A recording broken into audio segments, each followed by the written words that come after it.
Hold on. You thought we were done? Not even close.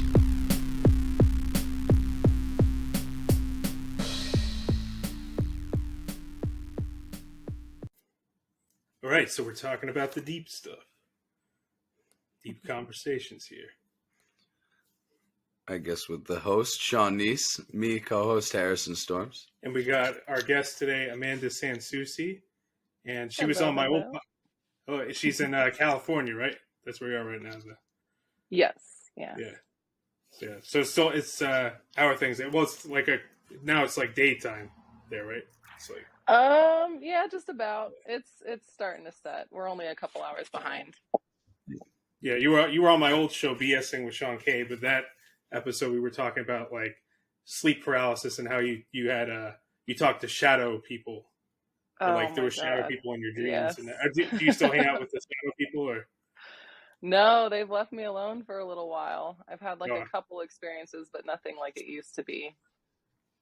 Oh, it used to be like all the time with But do you miss them or? Yeah, I don't know. That's a good question.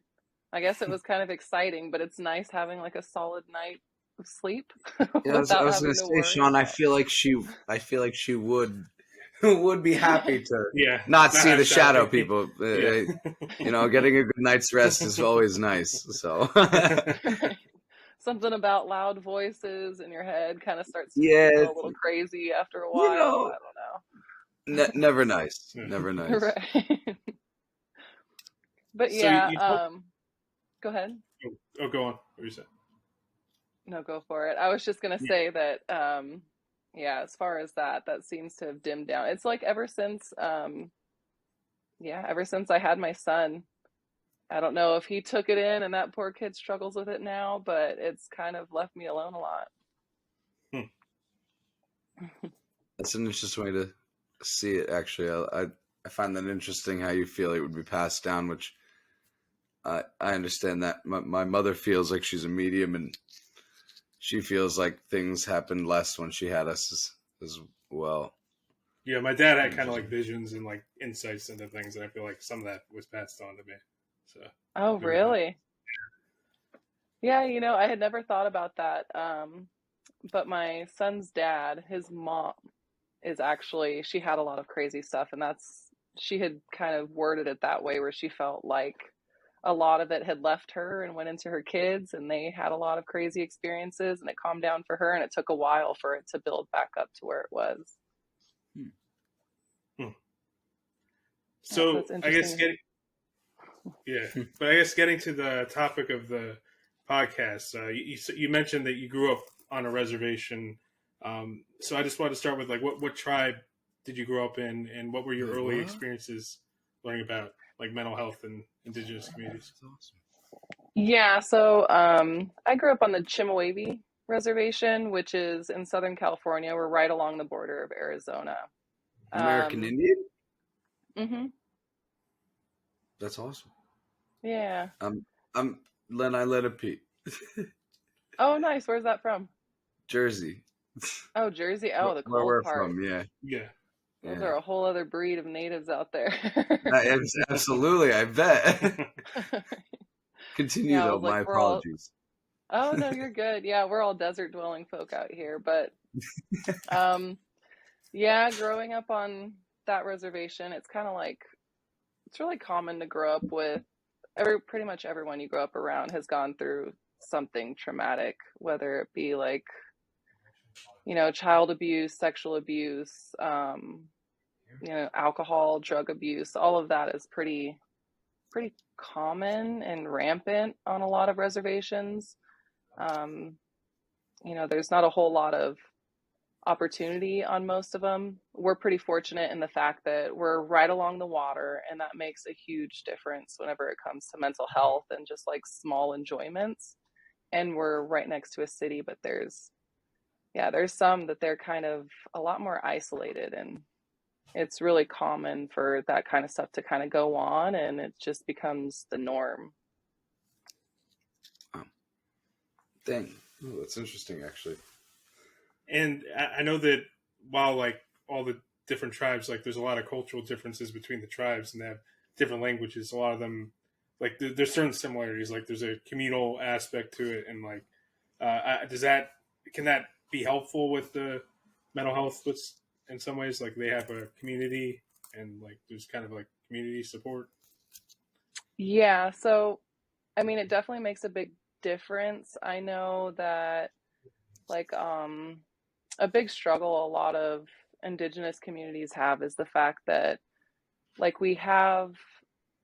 there's free healthcare, Indian health services, you know, that you can use and access, but mental health is like extremely underfunded. I mean, even in just normal American society, it's super underfunded. And so I, whenever it comes, go ahead. oh, sorry, no, about actually the funding stuff. Does California have any percentage of American Indian that you need to be? New Jersey, you have to be, I believe, 25 or 15%. And when I was Hmm. applying for colleges, I believe I was 1% under, me, my brother, and sister. And we were like Hmm. 14 or 24%. So I was just wondering. Oh man, yeah. I mean, California, it's different if you're part of a federally recognized tribe. So I'm Mhm. fortunate in the fact that Chemehuevi is a federally recognized one. So Absolutely. whenever it comes to that, you get to make, like the tribe gets to decide what the qualifications are for becoming enrolled, whether it be, you know, 25% or 10%, or some it's just lineal descent, which is actually what Chemehuevi just recently became. But California, I'm not sure what their rules are. If you're part of a non-federally recognized tribe, it might be different, but I know for the federally recognized ones, like they all each get to individually decide. So as long as you have a base enrollee that you can trace your lineage to, and it meets either the blood quantum requirements, or if it's lineal descent like some of them are, then you just trace to some person in your family who is enrolled, Hmm. and then you get the Indian health services. No, But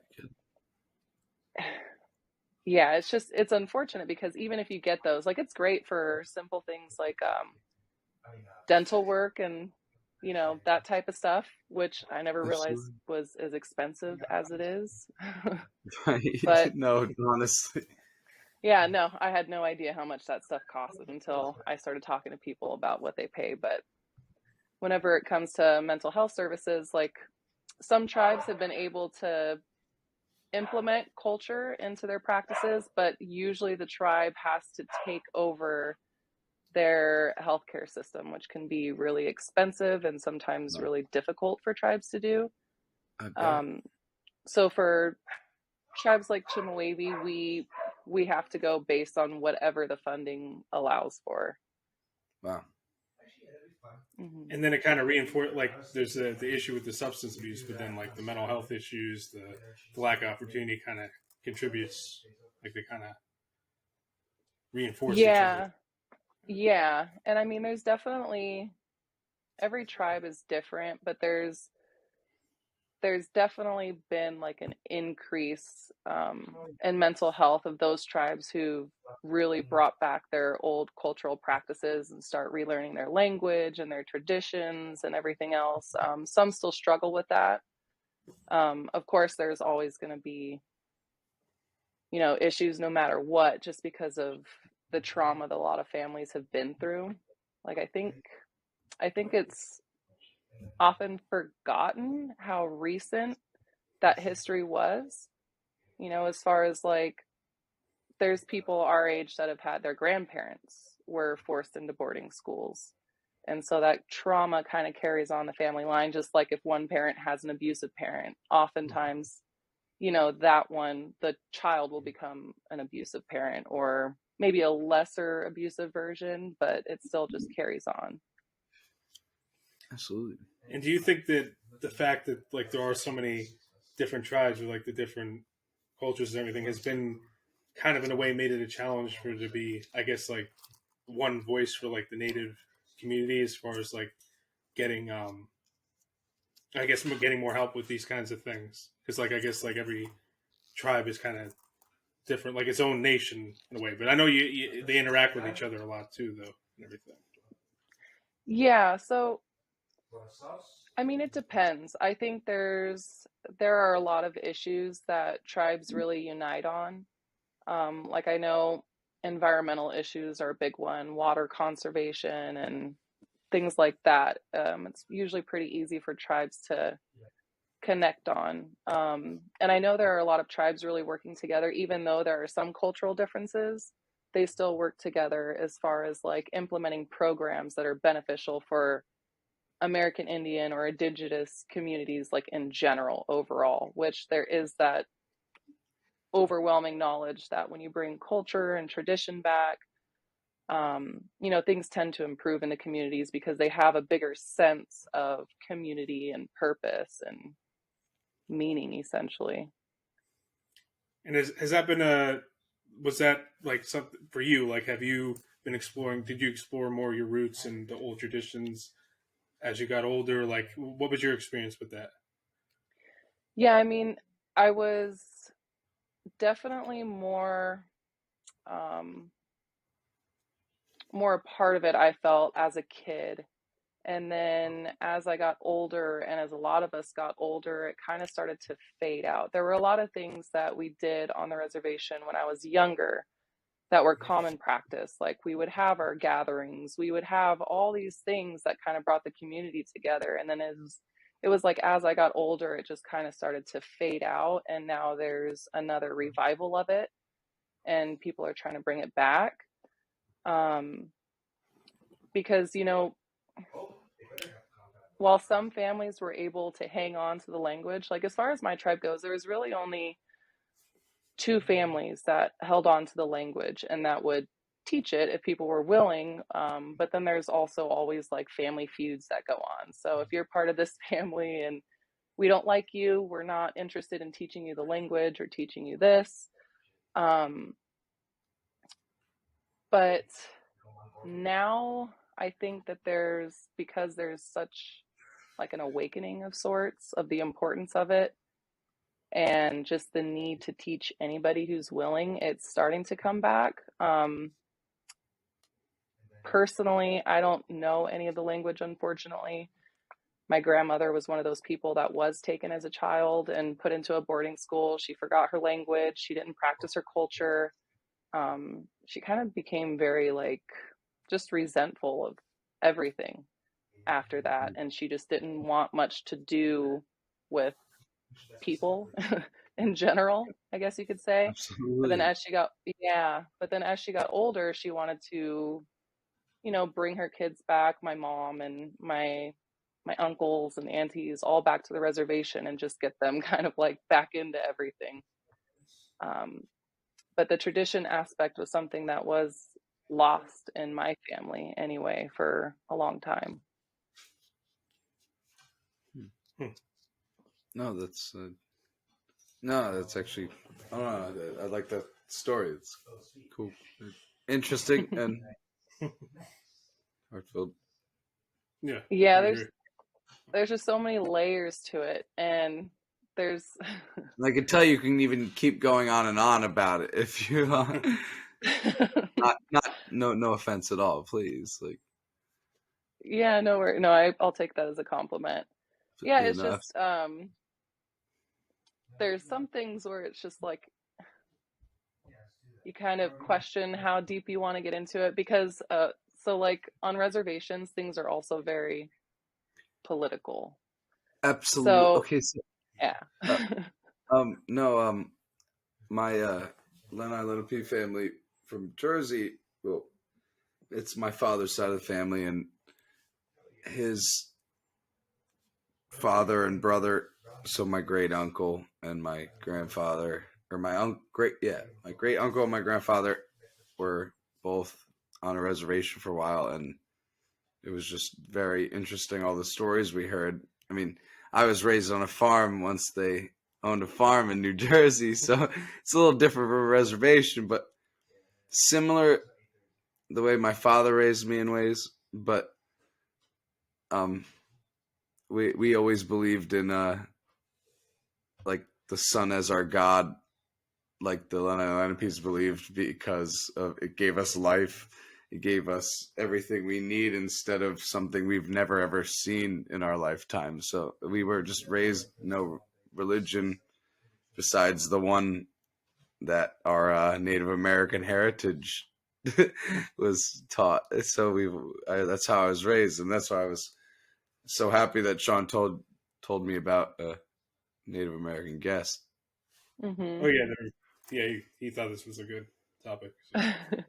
No, that's awesome. And it's interesting too, because so on that side of the country, it's like it sounds like there's a big reverence for the sun. And then for us in the desert, it's a higher reverence The for water. opposite.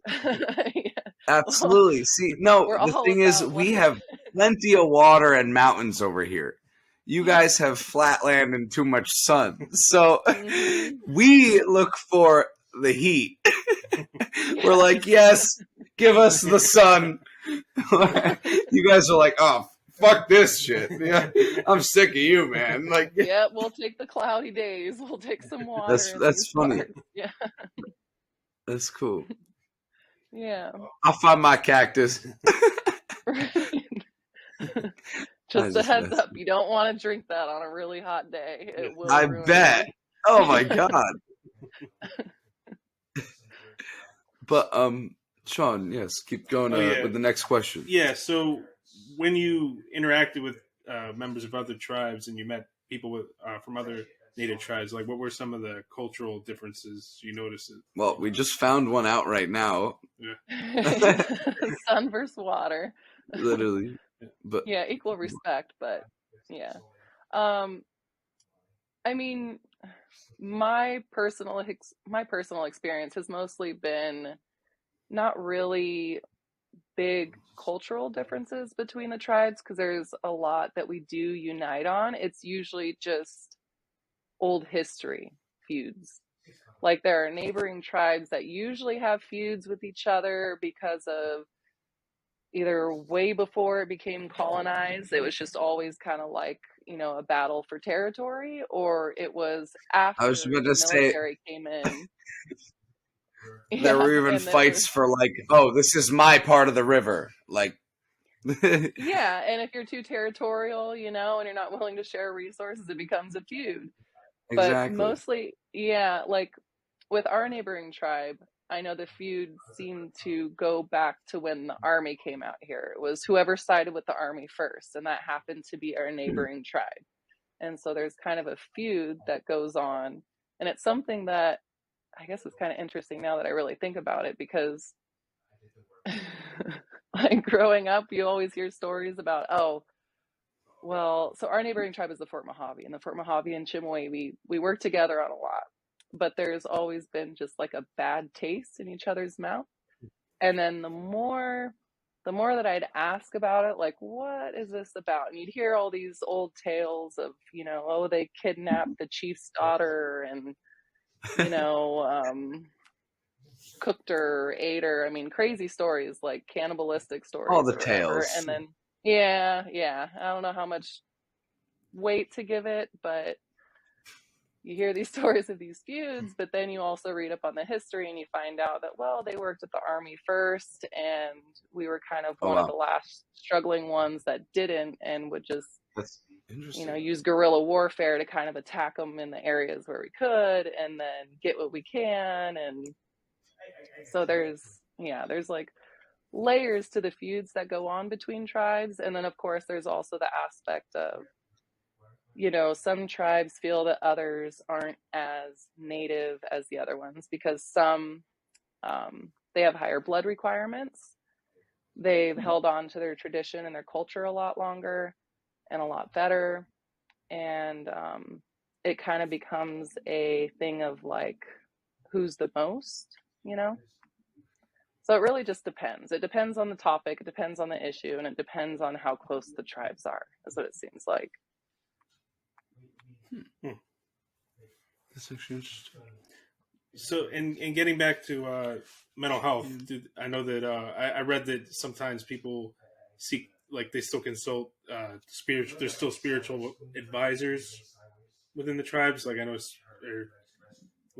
I know that spirituality, like there's a way to treat it. Like, or did they help with like issues like that? Like I don't know if you can say anything about that. Yeah. Oh.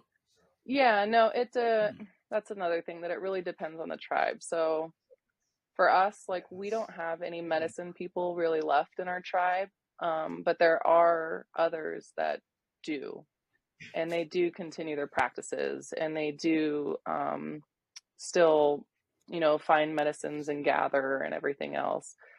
There a lot of tribes are working on kind of basically reconnecting with that. There aren't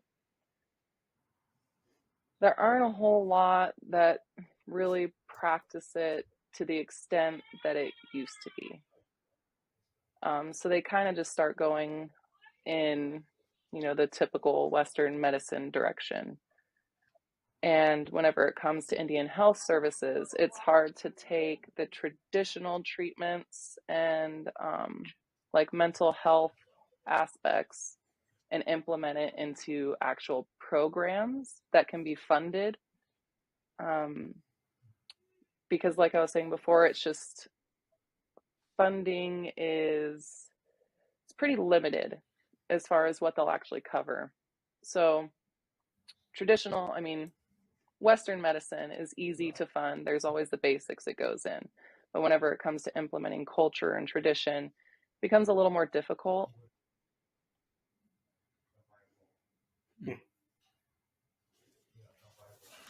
And so, what's the work like you've done related to this? I know you said like you were still in school studying it, but like you've done like some activism related to it. I know you said. So, well, as far as like the work that I did with the tribe, I was serving on the Indian Child Welfare Committee, which is really just helping Indigenous families to find the services that they need to help with either mental health, physical health, everything to help keep families together. That's kind of like one of the tougher subjects as far as whenever a child is in a home that isn't able to adequately take care of them. And the goal is obviously to keep the children with the parents where they can. And if they can't stay with the parents, then you want to make sure they stay with another Indigenous family. But aside from that, most of my work has been either environmental, which started to become part of the spiritual and mental health aspect, because whenever you're doing work that brings back like native plants and taking out the invasive ones, those are usually the ones that we use for gathering and all types of traditional practices that are essentially used to help improve the mental health of everyone in the community.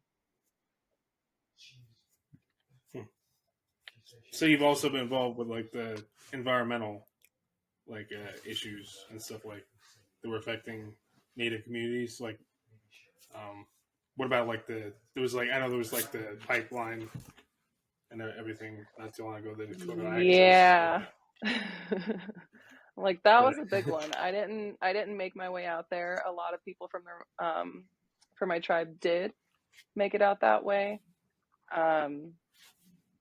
As far as us locally, what we connect with the most with other tribes along the Colorado River is really just the water aspect. It's, allowing tribes to either store their water, lease their water, or just develop the means to use it.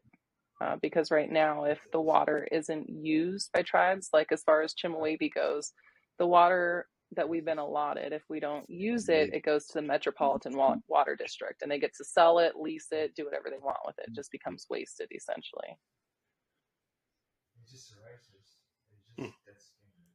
Yeah. But with the Amanda, not to sound weird, how do I spell Chemehuevi? I was just interested to look more into it. Actually, oh, you're good. It's Cheme, Chemehuevi. It popped up. Thank you. Oh, okay. Thank you very much. Yeah, no No, thank problem. you. Awesome. No, I've never heard of them, and I find it interesting. So, Yeah, it's a pretty small tribe. We're part of the Southern Paiutes, which are out in the Vegas okay. area, and yeah. And is depression and anxiety, like stuff like that, or other mental health issues, what is it as far as like being able to talk about it within Indigenous communities, or like how is that? Yeah, no, that's a really tough one because um I mean, mental health in general is something that most people don't really like to talk about. It's easy to talk about a physical sickness that a doctor can diagnose, but whenever it's something that's, struggling internally in your mind, it's kind of one of those subjects that's difficult for most people, but particularly in Indigenous communities, it is a huge issue. Um, like depression is really common and runs rampant for a number of reasons. Suicide rates are highest amongst American Indian communities between the ages of 15 to 24. It accounts for like over 25% of deaths of youth that are that age. Yep, that's us right in that area. I'm trying to show everybody because I found it cool. That's actually awesome. I find it so interesting. Yeah, that seems to kind of block out the territory that the ancestors would wander out in, because we never really stayed in these small little areas. Most tribes were Obviously, nomadic. come on. Yeah. We're all of us Native Americans are all over the place. Right. Wanderers of sorts. Absolutely. It was our land Yeah, first. right. But So yeah, did it's you? Oh, go go on. ahead. No, you continue first. Yeah, no, I was just gonna say, issues like suicide are really common. Higher amongst Native Americans than any other ethnic or racial group. Alcoholism and drug abuse is also higher amongst Native Americans than any other group. And, I think it's usually among those that are on reservations versus Indigenous peoples who are raised, in urban settings. There's a bunch of issues that go with any urban setting as well, but it is something that's heightened whenever you're on that tiny little plot of land. And I'm You sure feel it like has there's just no way out of it, I guess. Like they feel like that's just kind of like yeah, the whole. I think it's kind of like any small town community mindset, where when you grow up in a tiny town, it's like a lot of people will stay there because they figure, they don't know any different. It's easier there. Everybody knows each other. You can kind of just not have to do too much. And a lot of reservations, it's even easier to stay there because we do have low income housing. So, as an example, as long as you meet that low income threshold, you have HUD housing, and you're going to pay, like $100 per bedroom. So you can have just a low level job, make minimum income, and you do have these services to help you stay afloat. You have low income housing, and there is kind of a culture that comes with a lot of reservations where that's what everybody does. They all drink, they party, they, do whatever. And I know growing up out there, I always assumed it was normal. When you're 11, 12 years old, you're smoking pot, you're sneaking your parents alcohol, and everybody's hanging out. You go on the desert and you have fun, and most parents don't care as long as you're out of their way, and kind of just Yeah, it becomes like a ain't wrong at culture, all. and you think it's normal. But I Absolutely. think it's like a lot of small towns where it's easy living, it's familiar, it's normal, and it's path of least resistance, essentially. And what was it like for you getting out of that, like, and moving on out of that? I guess. Yeah. Yeah, that's a good question. I don't know if I've completely moved out of it. Don't get me wrong, I was really fortunate in the fact that my family loves to drink. My dad did heavy drugs, but it was kind of one of those things where it's just like, yeah, we all do it, but I was fortunate enough to have parents that even though they did those things, they still handled what they needed to. They still showed up to work. They did a fantastic job. They busted their asses doing what they needed to do to pay the bills and do everything else. But I grew up with a lot of other kids who their parents partied and that's all they did was party. An uncle or a I parent's think friend we would come grew up in a over and similar. it's The more and more you really speak of, the more and common. more I'm like, wow. The more I mean, well, yeah, with what you're saying about a lot of people, but I feel like a lot of families can't have the party and do their thing, and I feel like I was fortunate too with my family in that sense because my dad was a big drinker and my mom's a big stoner and drinker, and they still always did their shit. They always partied like crazy, and we made it. You know, like we're okay. Right. You know, I've lived happily Yeah. in my Yeah. house. We're a little nuts to some people, but I've loved it my entire life. You know, I was very fortunate. I agree with you 100%. It's like the Yeah, balance. You it's don't want to be like too. You don't want to be, yeah. You don't want to right. be Yeah, too no. reckless either. You don't want to be too square. You want to have some fun too. You don't want to just It doesn't need to be Yeah. leave it to There's Beaver. no shape. That's the Yeah, thing. yeah, Everybody has their own shape. yeah, That's the yeah. thing, Sean. That's the thing. Yeah, and it's like, But I mean, it all depends on, the ones who raise them oftentimes too. So not everybody's that fortunate. That's why I always love the fact that I was like, my family parties, we have fun, it's great, everybody's having a good time, everybody shows up at the house, they're up late, music's going, everybody's drunk, they're all pretty funny when they're that way, you know what I mean? But in the morning, everybody shows up, they get up, they go to school, they go to work, they do what they need to do, no matter how shitty they feel, it's just kind of one of those oh, things. I gotta go to work, but you still do better than everybody at work, even though you're like, it's Yeah, handle it and pretend that it's nothing. for real. But there's a lot of people I grew up with that they weren't that fortunate. Their examples were people who let all of that get the best of them. They didn't pay their bills when they needed to. They didn't show up to work when they were supposed to. And a lot of them, their parents didn't cook them home cooked meals. They'd get top ramen and a couple dollars to go to the community center and buy a candy bar. And, that's how they would get by. But so it's kind of no wonder how you see these things carry on as far as like the mental health struggles that the parents had. A lot Yeah. of times the children have, and then they have children. And a lot of them, they start having kids young.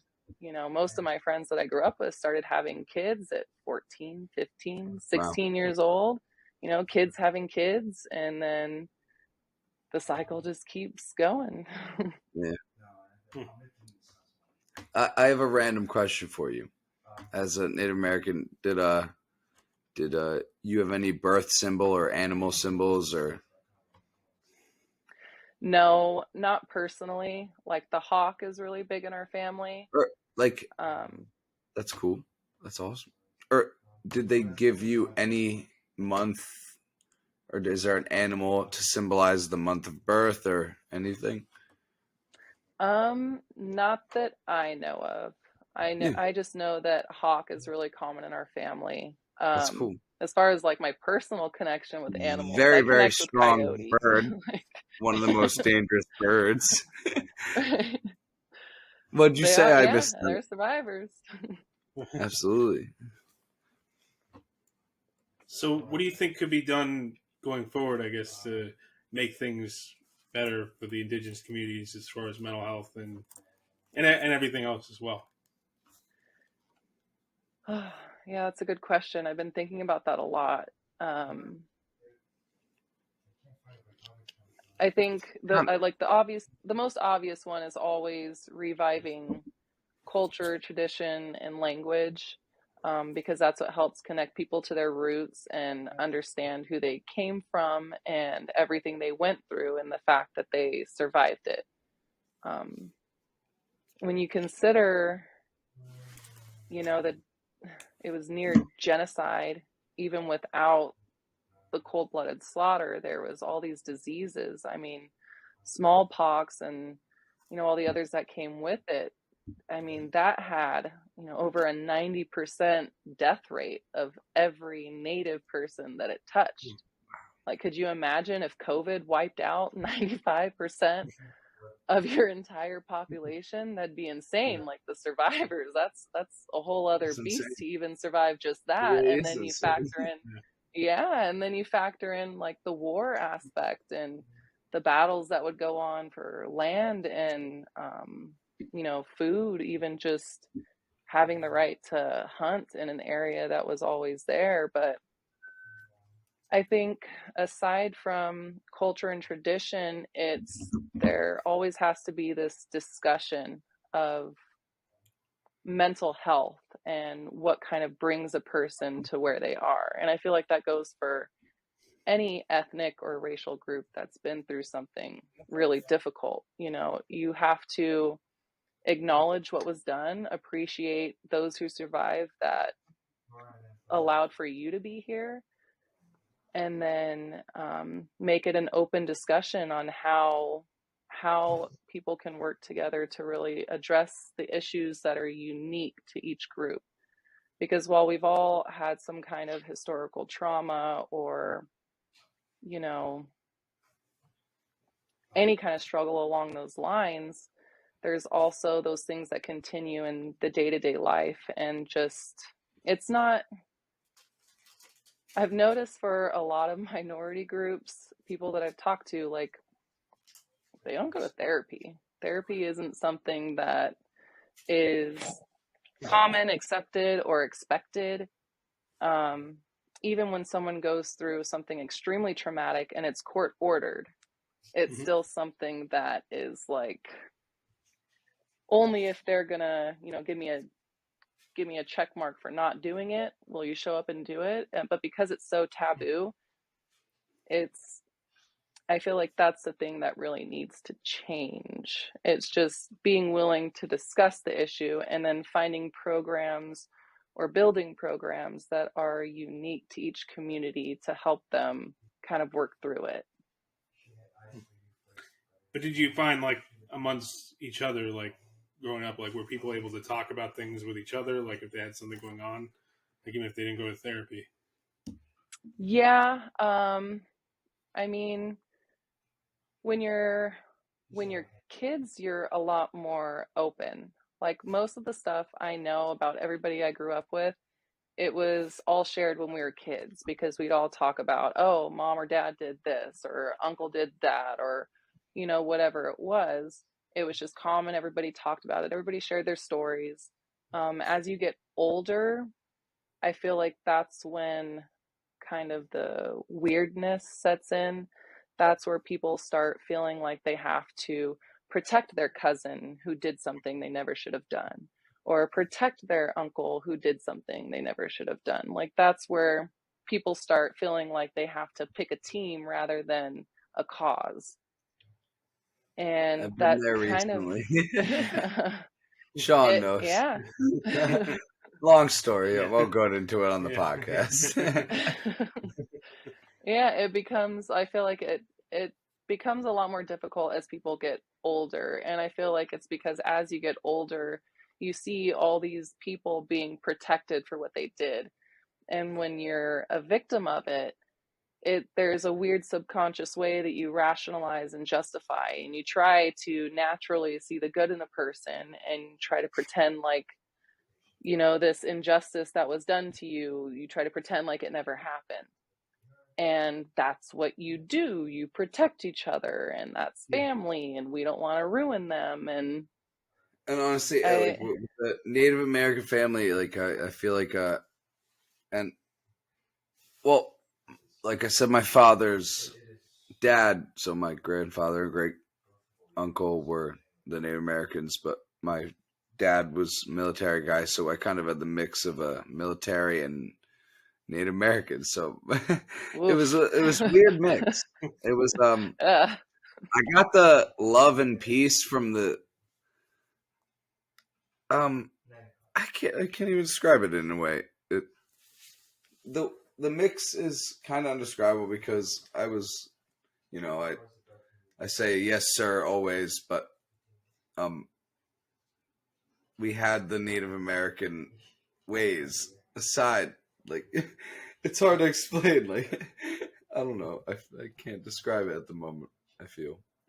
Yeah, no, where there's like a openness and connection to the things that make a native as far as appreciation of your land and area, but then also the militant discipline of like respect, do as I say, yes sir, no Absolutely. sir. Yeah. Yes.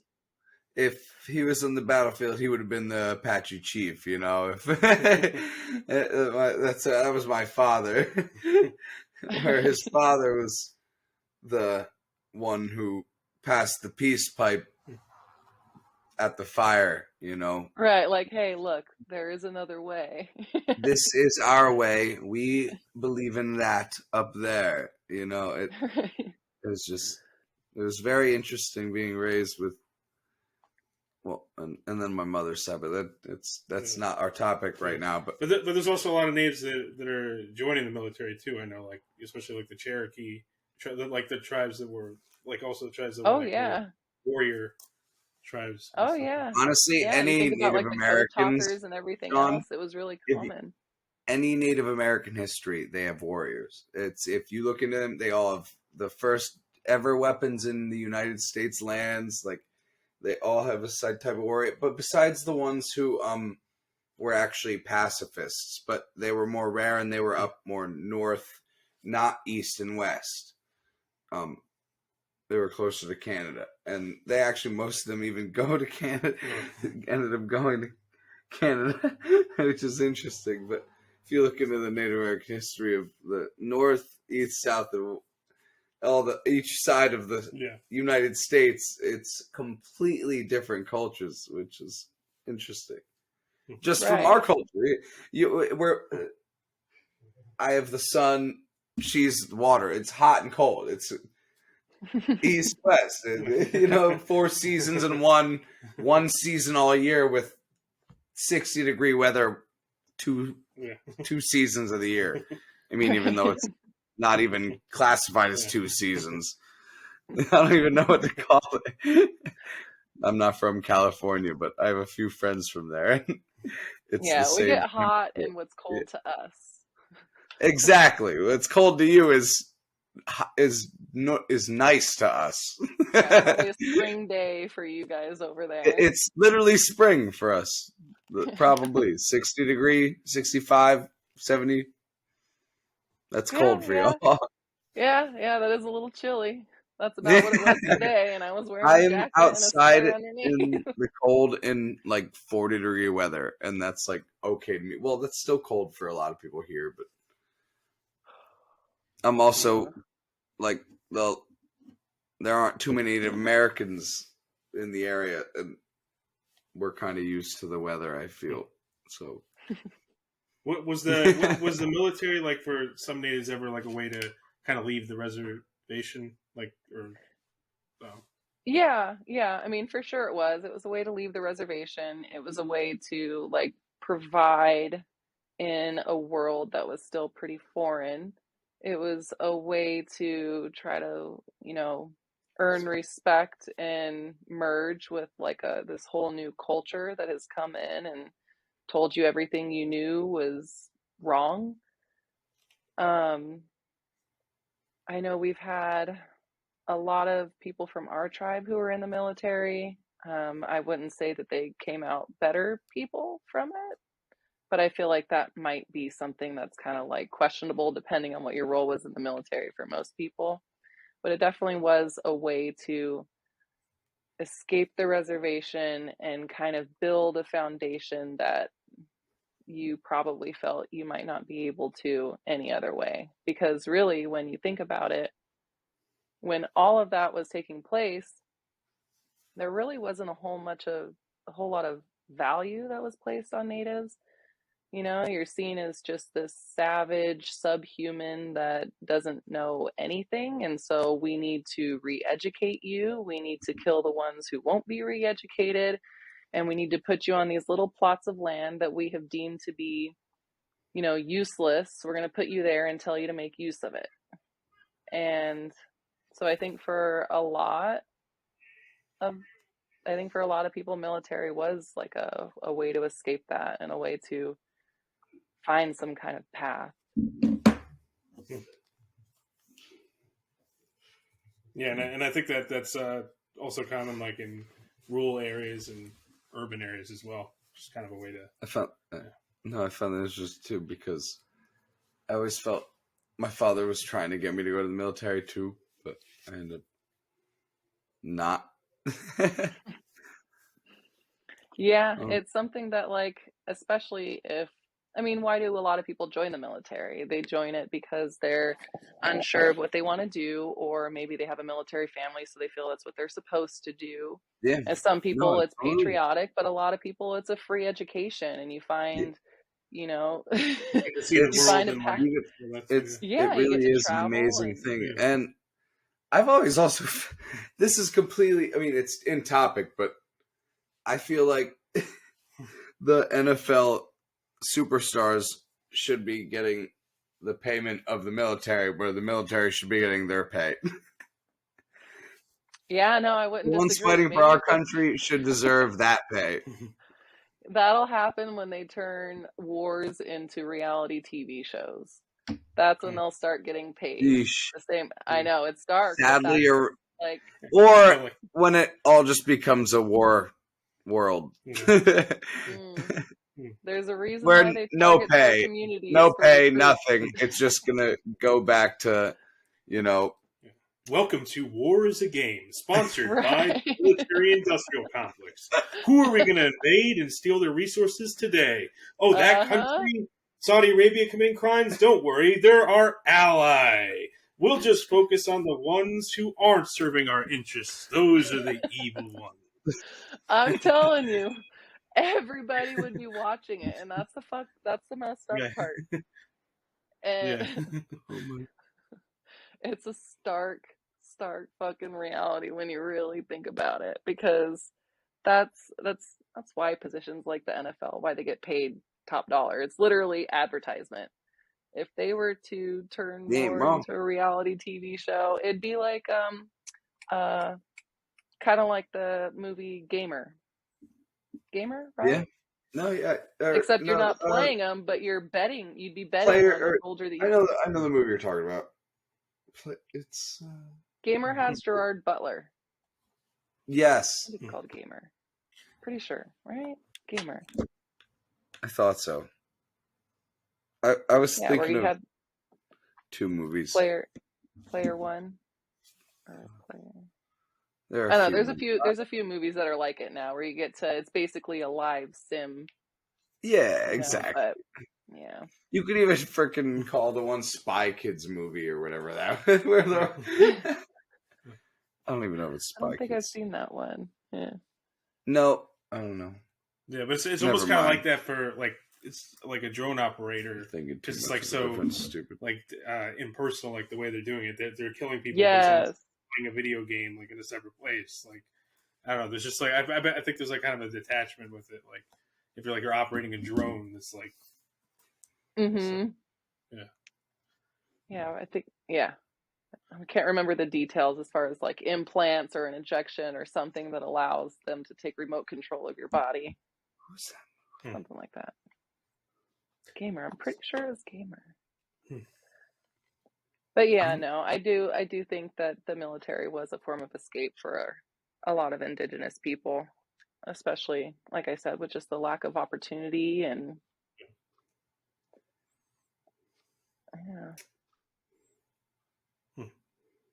And what was I guess what was your what was your main motivation? I guess was it environmental work from the start, or what was your main motivation?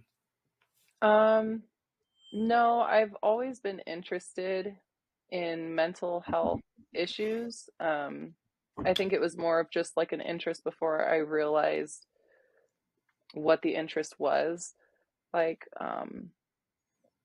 growing up around so many people who went through all these struggles and pains and even family dynamics, that when you're growing up on the reservation, everybody's going through it. Everybody knows each other who's going, everybody, it's just common. It's common. So you think it's normal.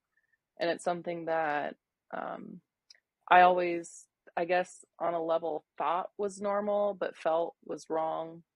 And as I got older and as I started moving different places and really talking to other people about deep issues and like family traumas and just whatever they had been through, I started to realize that it really wasn't as common as I thought it was. Like, it's common in a sense of you don't realize how many people have been through certain types of traumatic events, but it's not common for it to be such a high percentage of people in a small area. Like, I only know maybe 3 people that I grew up with that weren't sexually abused at some point in their childhood, and something like that, where because we all talk about it as kids, it's like normal, you stay away from that creepy person, and it's a big reason why my mom would never let me stay the night at anyone's house, but everybody was allowed to stay the night at our house. It was always kind of like the safe spot. Everybody knew when they came over and they stayed the night, we'd camp out in the backyard, we'd get barbecue, everybody gets fed, everybody gets drinks, we all get to play in the water. It turns into a good time. But when you go to other places, it just wasn't that same environment. So I think as I got older and realizing how uncommon it was and seeing the effects that it had on everybody that I grew up with and considered family, it was just something that I kind of felt and knew that I really wanted to work with. So, like, my ultimate goal is to work with Indigenous youth. Like, I want to work with all the kids that have been through these things. Dude, you And just blew my mind on that shit. Honestly, because you just described my household growing up. Literally, it's nuts. the safe space, the safe home. It's exactly how it's always been. It's I don't Yeah, know. and It's there aren't a whole interesting. lot of those in those types of Mhm. communities. Like, And there's the homes that you can get away with doing whatever you want, and so everybody will go there for that reason. And then there's the homes that you go to because you're going to get fed. You don't have to really stress about anything. You can have fun, be a kid, and there's still going to be yep. rules, but it's okay because you're getting everything else. How did it affect? I want to ask, how did it affect you personally compared to me? I'll say for me, I don't know, it kind of pushed me away from my siblings and family, I'd say, at times. How so? Um, I don't know, I wanted to get out of there for a while, and then once I got out, I'm like, well, I'm always there and heart. I don't know, I love them and miss them, and I'm a triplet. Yeah. I have a brother and a sister, so like no matter what, I'm always thinking about them weirdly. Oh, wow. Well, I feel like that's a connection that most people can't understand. Being a twin or a Yeah, triplet. That's true. But also with the similar household, it's just it adds it adds exactly what you're saying to it, and it's just like shit. You hit me at home with what you were saying, so I want to know your what how you felt going through it instead of like trying it. Did you push people away as well for a bit, or Yeah, I mean, I went through my own stuff, of course.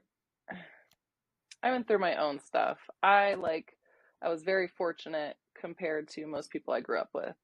And that was great, but it also sucked because I had, one of the stricter households where I didn't get to do whatever I wanted whenever I wanted. There were rules.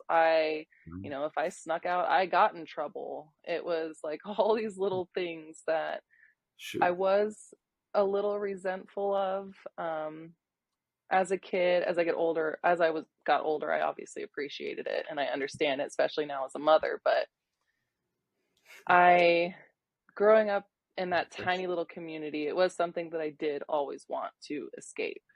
It was like my whole childhood. It was just like, I don't want to be here. I love all my friends and family, but I don't want to be in this tiny little place. I want to go somewhere big and grand where there's things to do and opportunity and everything else. And in that regard, I did want to escape, did push people away a little bit, but it's always going to be one of those places where most of the people that I grew up with, basically our family. Like I could go away for 20 years and then when I come back we all know each other. It's going to be like, how Yep. the hell have you been? Like you never even left. Pick up where you I left off. get that very much so. Yeah, so that part is like amazing. That is something that I know not a lot of people can say or relate to, because I mean the more people I meet, the more I realize that Not everybody a has lot that of, like we yeah, do. no, yeah, And not and even I'm the not same sense of just singling family. out Native Americans. I feel like it is mostly in natives, but I don't know. I feel like most Native Americans are more peace and with others Yeah, usually, where we and just even deal with what's in front of us, and we're like, okay, right, I don't know. That's kind of how my native side was taught. I don't know if yeah, that's a because good way to explain it. yeah, no, there is like a special kind of connection, because even if there's a feud amongst you and another person in the community, like if you guys were off reservation and something went down, more than likely you're going to You jump in come back defense of even the person carrying you're each having a other. feud with. You know what I Yeah, mean? you're like, oh, I got attacked by a wolf out there. I don't know. Anything. It could be anything. You just still work with each other no matter what, I've noticed. Yeah, most of the time. Most of the time. Most, yeah, absolutely. It's not every time, but you're right. Yeah. So, any final thoughts or things you'd like to say? Yeah, I mean, really, I'm just grateful to be doing this, because I feel like mental health is such a touchy and wishy-washy subject alone, Mm-hmm. and then when you factor in Indigenous communities and there's even more of a hesitancy towards it, it's something that I feel like definitely needs to be discussed more. Yeah. And it's so multifaceted that there has to be a lot of different considerations taken into it. And there is no one pill fits all. Like I know most Western medicine, it's just there's a pill for this, that's what you do. There's this surgery for that, and that's what you do. But meanwhile, it's just like it doesn't work that way for everybody. No. Sometimes there are other No. approaches that can fix it before you need to take a pill or surgery or whatever it is. But You have to look at the person and their story and like why they exactly. feel this way or why they think, it's not just like that's just being lazy to be like, oh, slap a label on them, give them medication, that's it. That's how they make money. Right. It's how they make money, Yeah. sadly.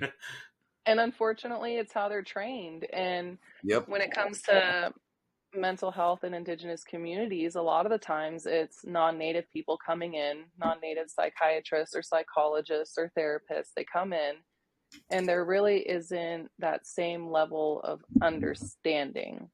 There's more of an open mind towards it now than I feel like there ever was before, where it's understanding that, each culture is different and you have to have an appreciation and respect for it.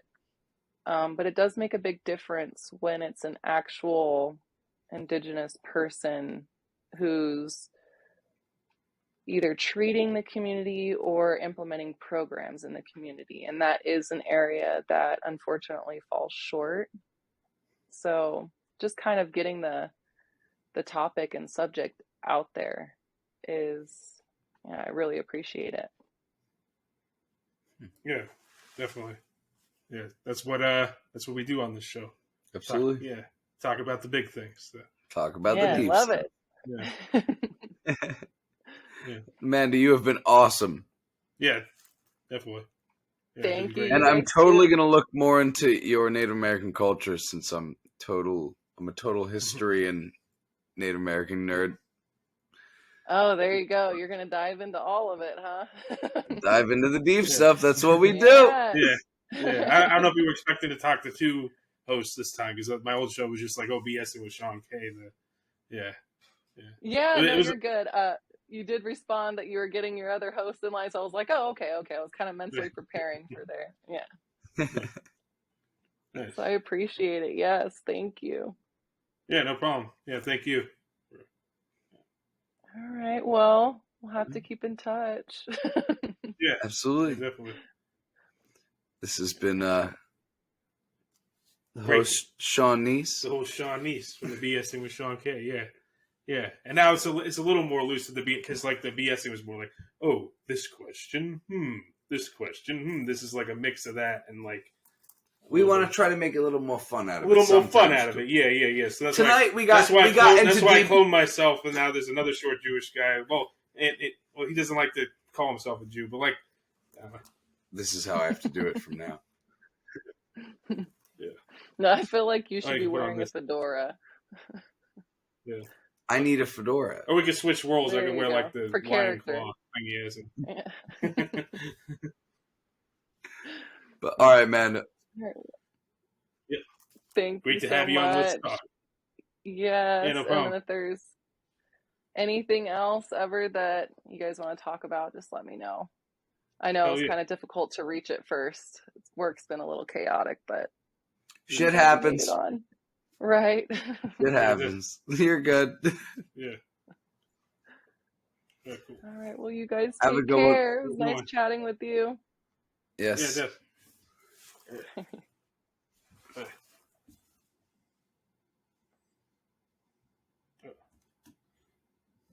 So that was a good chat. That was a good chat. That was a great chat.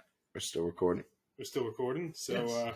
if you want to keep updated with future episodes of our podcasts, we're on Spotify. And all, we're trying to get on iTunes, but got to figure out the iTunes album art and all that stuff, man. Makes it complicated.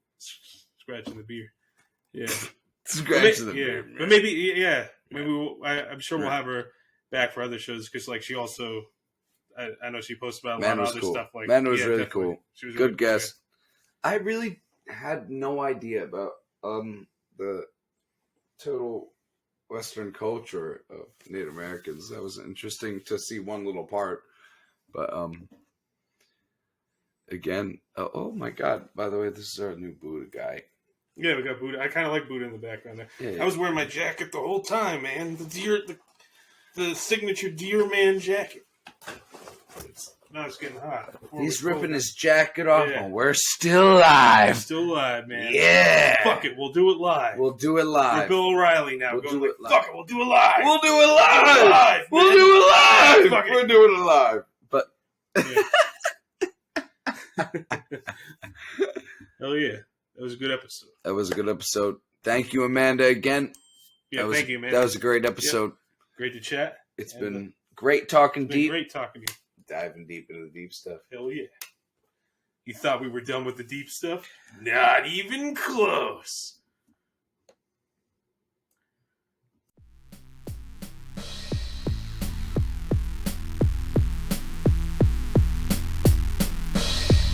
Let's talk about deep stuff. Oh shit! I'ma bring my own